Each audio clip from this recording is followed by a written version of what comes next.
तर मित्रांनो, ज्या लोकांना कामामुळे डे पिकनिकसाठी वेळ काढता येत नाही अशा लोकांसाठी पुण्यापासून फक्त 30 मिनिटाच्या अंतरावर उरुळी कांचनमध्ये आहे भारती रिसॉर्ट. यांनी पुणेकरांसाठी लॉन्च केली आहे इव्हिनिंग पिकनिक सायंकाळी 4 ते रात्री 11 वाजेपर्यंत. तेही फक्त आणि फक्त 999 मध्ये.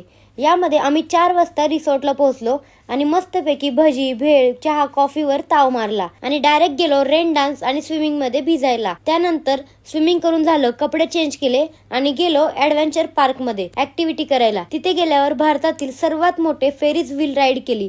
त्याचबरोबर rocket ejector, human gyro, zip line, sky cycle, low rope course, high rope course, horse ride, camel ride अशा अनेक ऍक्टिव्हिटी केल्यावर खरं सांगू आयुष्यात एवढी मजा कधीच आली नव्हती. लहान मुलांसाठी देखील इथे खूप साऱ्या ऍक्टिव्हिटी आहेत आणि खरं सांगायचं तर भारती रिसॉर्ट एकदम नॅचरल लोकेशन आहे. इथली पॉझिटिव्ह एनर्जी आणि संध्याकाळचा सनसेट पाहिला की सर्व टेन्शन निघून जातं. मग 7:30 वाजता सुरू झालं barbecue dinner with karaoke music. मस्त लॉन मध्ये कराओके म्युझिक सोबत जेवणाचा आनंद घेतला. इथे जाऊन जो क्वालिटी टाइम स्पेंड केला त्याचं खरोखर मनाला समाधान झालं. मित्रांनो, भारती रिसॉर्ट मध्ये राहण्यासाठी रूम्स देखील खूप लक्झरी फील देणारे आहेत. त्याचबरोबर यंगस्टरला राहण्यासाठी बजेट फ्रेंडली नाईट टेंट सुद्धा आहे. एवढंच नाही तर भारती रिसॉर्ट हे destination wedding, corporate event, get together, school picnic साठी नंबर 1 रिसॉर्ट आहे. तर मग आजच भेट द्या भारती रिसॉर्टला आणि बुकिंग साठी 75 70 90 90 90 या नंबरवरती व्हॉट्सअप करा आणि ही रील तुमच्या फ्रेंड्स आणि फॅमिलीला शेअर करा.